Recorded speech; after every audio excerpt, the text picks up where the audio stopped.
بسم الله الرحمن الرحيم. قال الله تبارك وتعالى في القرآن المجيد والفرقان الحميد: وَيَحْسَبَنَّ الَّذِينَ قُتِلُوا فِي سَبِيلِ اللَّهِ أَمْوَاتًا بَلْ أَحْيَاءٌ عِندَ رَبِّهِمْ يُرْزَقُونَ. صدق اللہ مولانا العظیم. انتہائی عقیدت اور محبت کے ساتھ نبی اور آل نبی کی بارگاہ میں درود و سلام کے نذرانِ عقیدت پیش کریں. اللہم صلی علی سیدنا و مولانا محمد وعلی آل سیدنا و مولانا محمد وبارک وسلم. صلاۃ و سلام علیک یا رسول اللہ صلی اللہ علیہ وسلم. عزیزان ملت اسلامیہ، آج ماہ محرم الحرام شریف کی پہلی مجلس ہے اور آج کے دن سے ہمارا اور آپ کا نیا اسلامی سال شروع ہو چکا ہے، اور یہ سن 1444 یہ شروع ہے آج سے. اللہ رب العزت اس پورے سال کو ہمارے اور آپ کے لیے خیر و برکتوں کا باعث اور ضامن بنائے. محترم حضرات، مجھ سے قبل آپ نے اپنے محلے، اپنے گھر کے چھوٹے بچوں کے ذریعے نعت اور منقبتیں جو ہے سماعت کی. عزیزان ملت اسلامیہ، میری اپنی ایک چھوٹی سی کوشش ہے کہ میں جب تک آپ حضرات کے درمیان میں رہوں کچھ نہ کچھ جو ہے میں آپ کی دینی خدمات کرتا رہوں، آپ کی بھی، آپ کے بچوں کی بھی. میں جیسا ہوں، جس لائق ہوں، اس حیثیت سے میں آپ کی دینی خدمات میں کرتا رہوں. انشاءاللہ یہ ابھی طلبہ ہے، ان کا ابتدائی دور ہے، اپنا بھی کبھی ایک ابتدائی دور تھا. اذان ثانیہ، میری آپ سب سے گزارش ہے کہ آپ جو ہے ان طلبہ کی خوب حوصلہ افزائی کیجیے، الفاظ کے ذریعے سے بھی، سبحان اللہ کے ذریعے سے بھی، اور اپنے نذرانے کے ذریعے سے بھی، تاکہ ان کے اندر شوق پیدا ہو، ذوق پیدا ہو. اس لیے کہ بچوں کو لالچ سے شوق دلایا جاتا ہے نا. جیسے حضرت بابا فرید الدین گنجی شکر رحمۃ اللہ تعالی علیہ سے کسی نے پوچھا کہ حضرت اللہ نے آپ کو ولایت کیسے عطا فرما دی؟ نماز تو ہم بھی پڑھتے ہیں. آپ کہنے لگے کہ مجھے میری ماں کی دعاؤں کے بدلے اور بس ایک اچھی لالچ کی وجہ سے. آپ پورا سب واقعہ جانتے ہیں. تو یہ ہمارے محلے کے، شہر کے یہ چشم و چراغ ہیں، آنے والے وقت کے یہی جو ہے ذمہ دار ہیں، سنیت کے بھی، ہمارے معاشرے کے بھی. تو آپ ان کی خوب حوصلہ افزائی کریے اور ان کا دل رکھنے کے لیے کچھ اپنی جیب سے بھی خرچ کریے تاکہ ان کا دل مضبوط ہو اور ان کو اچھا لگے. بہرحال، اللہ اور اس کے رسول کی حمد و ثنا کے بعد میں نے قرآن کریم کی ایک آیت کریمہ تلاوت کرنے کا شرف حاصل کیا ہے، جس میں اللہ رب العزت نے شہیدوں کا درجہ، مقام اور مرتبہ بیان فرمایا ہے، اور ارشاد فرمایا: لا تحسبن الذین قتلوا فی سبیل اللہ امواتا،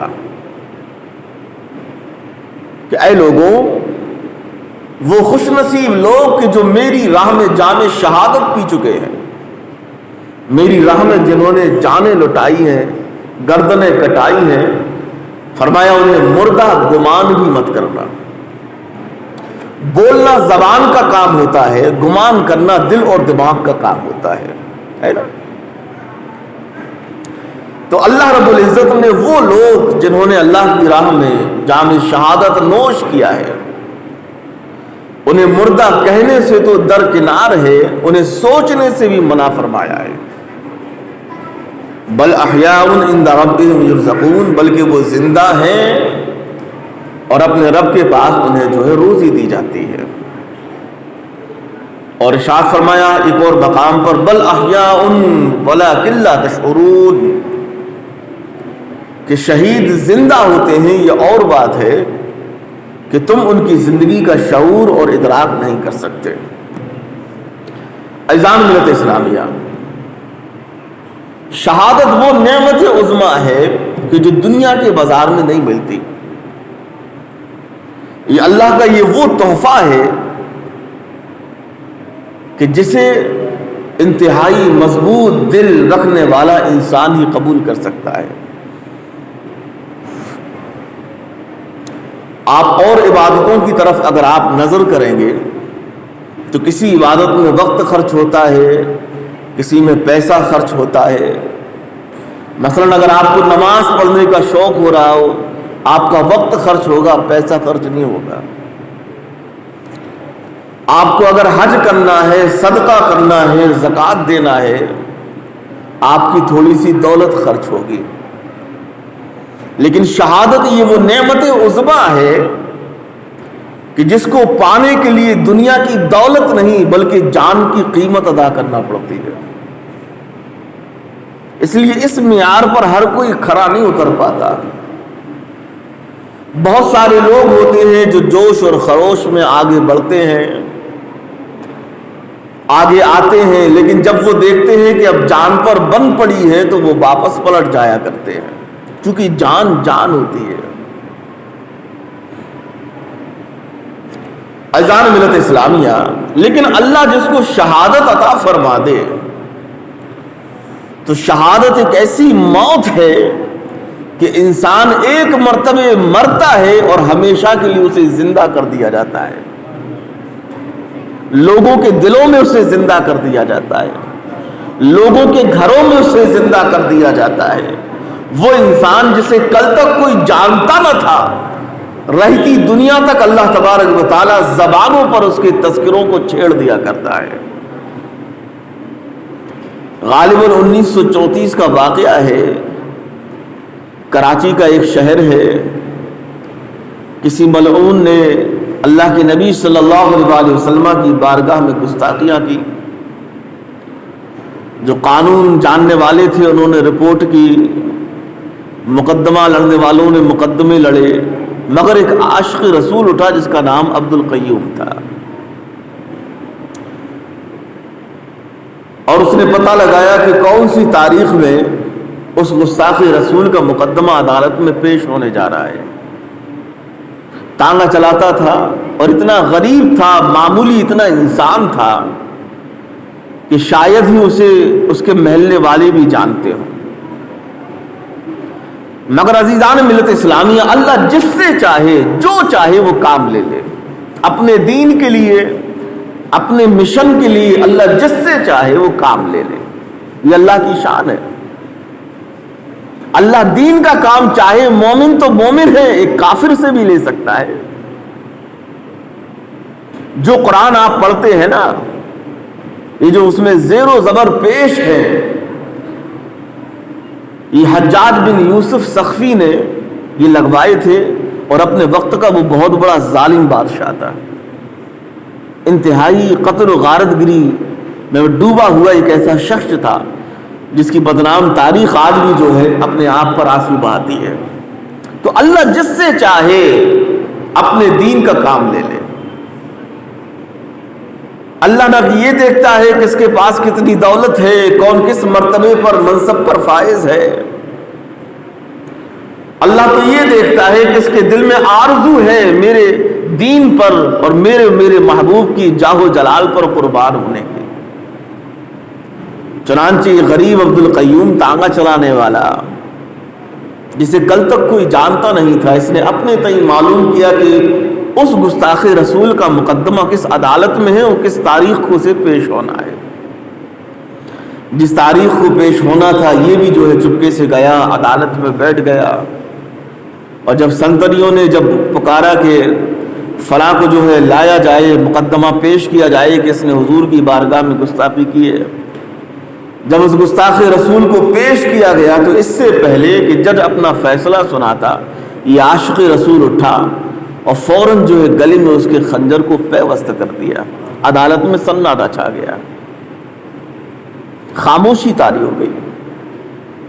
یہ وہ منظر تھا جس نے کسی نے جو ہے توقع نہیں کی تھی. عذاب سامیہ, وہ عبد القیوم جو کل تک ٹانگا چلا کر اپنا اور اپنے بال بچوں کا پیٹ بھر رہا تھا, اسے اس کے اہل محلہ نہیں جانتے تھے. آج تاریخ ہے کہ پورا کراچی شہر اور پوری دنیا میں اس کا نام گونج رہا تھا. اسے غازی عبد القیوم کہا جا رہا تھا. کئی لوگ اس کے, چونکہ یہ قتل کا معاملہ تھا, کھلے عام قتل کا معاملہ تھا, کئی لوگ جو ہے اس کے جذبے کو سلام کرتے ہوئے اس کے سپورٹ میں آئے کہ تم اپنا بیان بدل دو, ہم تمہیں کسی اور جگہ محفوظ کرا دیں گے, تمہارا انتظام کر دیں گے. کہا کہ صاحب جان ہتھیلی پر رکھ کر میں نے اللہ کی جنت خریدی ہے, اب میں اسے دوبارہ واپس نہیں کر سکتا. اذان سامیہ, اس نے جج کے سامنے اپنا جو ہے جرم قبول کیا اور اپنے آپ کو پیش کیا. قتل کے بدلے قتل یعنی سزائے موت سے ملی. تاریخ بتاتی ہے کہ اس عاشق رسول کے جنازے میں 25 لاکھ لوگ شامل ہوئے تھے. اذان ثانیہ, اور اس نے اپنی زندگی میں ایسا کارنامہ انجام دیا کہ رہتی دنیا تک اللہ تبارک و تعالیٰ نے جب شہداء کے ذکر ہوں گے, تذکرے ہوں گے, کہیں نہ کہیں عبد القیوم کا بھی نام جو ہے شمار کیا جائے گا. تو شہادت یہ وہ نعمت عظمیٰ ہے کہ جو دنیا کی دولت دے کر نہیں بلکہ جان کا نذرانہ دے کر حاصل کی جاتی ہے. اور جب ایک بندہ مومن اللہ کی بارگاہ میں شہادت کا نذرانہ پیش کر دیتا ہے, اپنی جان کا نذرانہ پیش کر دیتا ہے, تو پھر اللہ تبارک و تعالیٰ اپنی بارگاہ سے اسے کیا کچھ عطا فرماتا ہے. قرآن کریم ارشاد فرماتا ہے وَلَا تَقُولُوا لِمَنْ يُقْتَلُ فِي سَبِيلِ اللَّهِ أَمْوَاتٌ, کہ اے لوگوں, پہلا مزدہ یہ ہوتا ہے کہ انہیں مردہ کہنے پر پابندی عائد کر دی جاتی ہے.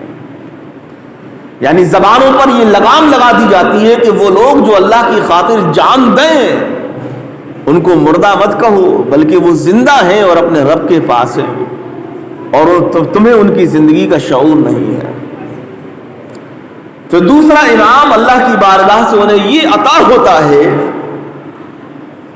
کہ انہیں جو ہے مردہ سوچنے پر بھی پابندی عائد کر دی جاتی ہے. وَلَا تَحْسَبَنَّ الَّذِينَ قُتِلُوا فِي سَبِيلِ اللَّهِ أَمْوَاتًا, جو اللہ کی راہ میں شہید کیے جائیں انہیں مردہ سوچو بھی مت, یہ خیال بھی اپنے دل میں مت لاؤ. پیارے آقا صلی اللہ علیہ وسلم نے اپنی صحابہ کرام کے درمیان میں بیٹھ کر جو شہداء کے فضائل بیان فرمائے, میرے آقا ارشاد فرماتے ہیں جب غزوہ بدر ہوا, خندق ہوا, حنین ہوا, اور اس میں شہداء کرام جب شہید ہوئے صحابہ کرام, تو ان کے رشتہ دار آپ کی بارگاہ میں آئے اور عرض کرنے لگے یا رسول اللہ ہمیں بتائیے کہ ہمارے شہیدوں کے حال کیا ہیں. اللہ تبارک و تعالیٰ نے انہی آیتوں کے ساتھ اور دیگر آیتوں کے ساتھ حضرت جبریل کو بھیجا. اللہ کے رسول صلی اللہ علیہ وسلم نے ارشاد فرمایا کہ میرے پاس ابھی جبریل آئے تھے اور انہوں نے تمہارے خاندان کے شہیدوں کا حال بیان کیا ہے کہ اللہ نے انہیں آزاد فرما دیا ہے, درجوں سے آزاد فرما دیا ہے. وہ جو چاہیں جہاں چاہیں جنت کے جس درجے میں چاہیں گھومے پھریں. اللہ نے انہیں طوطے کی شکل عطا فرمائی ہے, وہ سبز پرندوں کی شکل میں, کبھی وہ جنت کے نچلے درجے میں چہچہاتے ہیں, کبھی اونچے درجے پر چہچہاتے ہیں, کبھی عرش کے نیچے چہچہاتے ہیں, کبھی اللہ کی کرسی کے پاس چہچہاتے ہیں, اور جہاں چاہتے ہیں وہ گھومتے پھرتے ہیں. ذات سامیہ, آقا کریم صلی اللہ علیہ وسلم نے ارشاد فرمایا شہادت وہ نعمت ہے کہ اللہ جس کو عطا فرما دے بدلے میں اللہ تبارک و تعالیٰ اسے 6 خوبیاں عطا فرماتا ہے. پہلا انعام اور پہلی خوبی یہ ہے کہ شہید کا جب راہ خدا میں خون کا پہلا قطرہ گرتا ہے تو اللہ تبارک و تعالیٰ اس قطرے کے صدقے میں شہید کے سارے گناہوں کو معاف کر دیا کرتا ہے, اس کے پورے گناہوں کو معاف کر دیا کرتا ہے. اور شہادت تو یہ وہ نعمت عظمیٰ ہے عزیزان السامیہ کہ زندگی بھر نہ کسی نے نماز پڑھی نہ روزہ رکھا, اور اس نے شہادت کا جام پی لیا تو یہی اس کی بخشش کے لیے کافی ہو گیا۔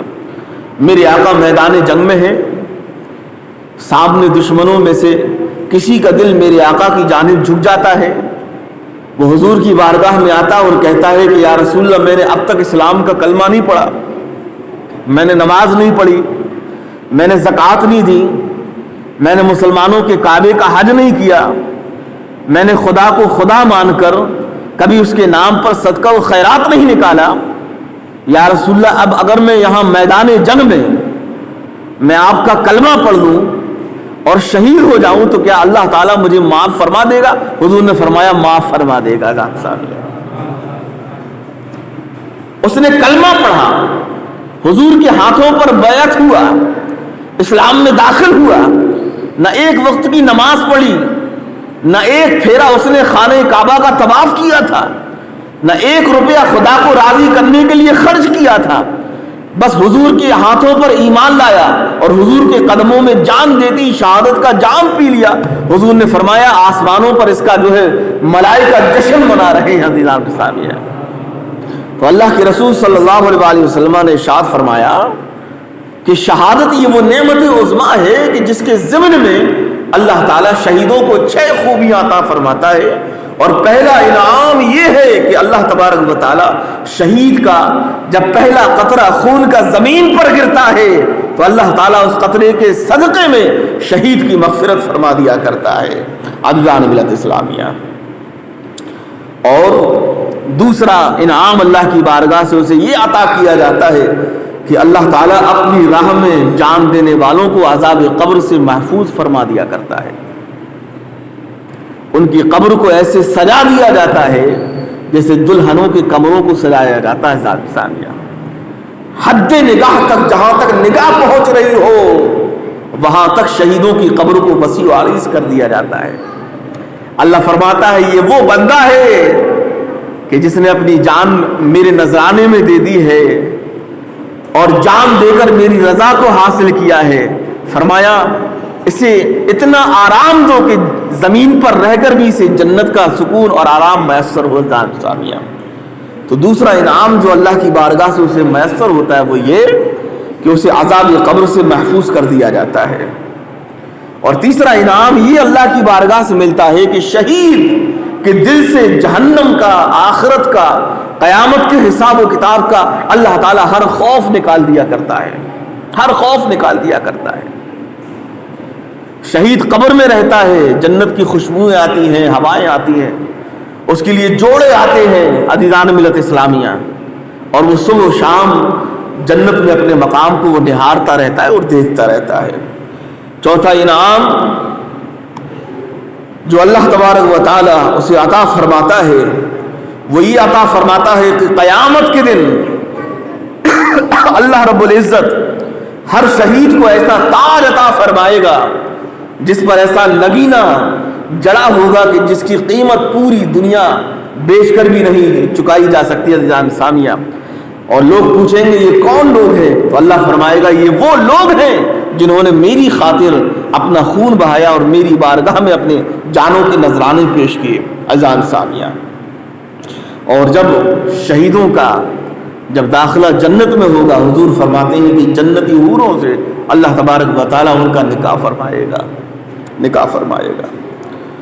اور چھٹا انعام اللہ تبارک و تعالیٰ جو شہداء کو عطا فرماتا ہے وہ یہ کہ ہر شہید کو قیامت کے دن اللہ تبارک و تعالیٰ حکم دے گا کہ اے میری راہ میں جان دینے والے شہید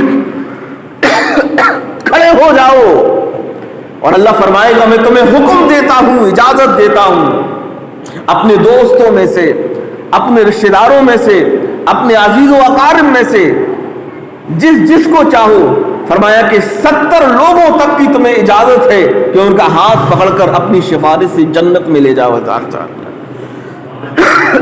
اذان ملت اسلامیہ، موت ایک ایسی حقیقت ہے کہ جس سے انسان بھاگ نہیں سکتا ہے نا۔